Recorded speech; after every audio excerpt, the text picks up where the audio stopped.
100 জন খ্রিস্টানকে যদি একই প্রশ্ন করে তোদের ভগবানকে, একবারই বলবে আমাদের ভগবান ঈসা মসীহ, যিশু খ্রাইস্ট। মুসলমানকে জিজ্ঞাসা করবে 3 থেকে 5 মানে মৃত্যুর আগে পর্যন্ত, যাকে এই তোদের ভগবানকে, একই উত্তর দেবে, ভাই আমাদের ভগবান হলো আল্লাহ। হিন্দুদেরকে যদি একই প্রশ্ন করা হয়, ভাই তোদের ভগবানকে, কনফিউজ। 100% হিন্দু 100% কনফিউজ, জানে না ভগবানকে। দ্বিতীয়ত, যদি তুমি মুসলমানকে জিজ্ঞাসা হয় তোরা মসজিদে কেন যাচ্ছিস, ওদের শেখানো হয় মসজিদে যেতে হবে নামাজ আদায় করার জন্য। সপ্তাহে ওরা 100% একদিন মসজিদে যাবেই।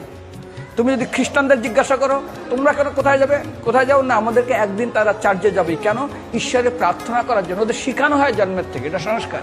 আর হিন্দুদের যদি জিজ্ঞাসা করে তোমরা মন্দিরে কেন যাচ্ছ, হ্যাঁ আমার ছেলের বিয়ে হচ্ছে না, আমার মেয়ের বাচ্চা হচ্ছে না, আমার বাবা হসপিটালে আছে, কালকের আমার মামলার ডেট আছে, আমার ব্যবসা খুব খারাপ, আমার শরীর খুব খারাপ।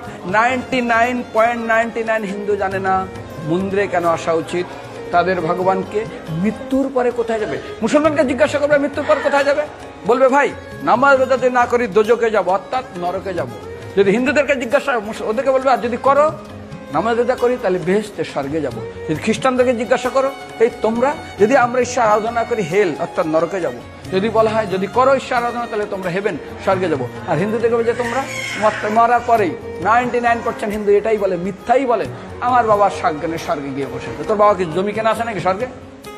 তোর বাবা জমি কেনা আছে যে তোর বাবা মরার পরে স্বর্গে গিয়ে হোয়াটসঅ্যাপ করে দেখি এই যে অ্যাটাচ বাথরুম টয়লেট আমি একদম ভালোভাবে পৌঁছে গেছে, তোর বাবা স্বর্গে গেছে জানিস তুই? আরে মৃত্যুর আগে এত কষ্ট পায়, এত কিছু করে, মারার পরে আমরা স্বর্গে গেছে। আরে যখন পুলিশে কোনো কয়েদি কোনো অপরাধীকে ধরে 2-4টা ডান্ডা মারে, তারপর থানায় গিয়ে আরো ট্রিটমেন্ট করে, তারপরে কোর্টে বিচারে, তারপর জেল খাটে, মৃত্যুর আগে এত কষ্ট করে আমরা মারা যাই, মারা পরে আমরা স্বর্গে গিয়ে বসে।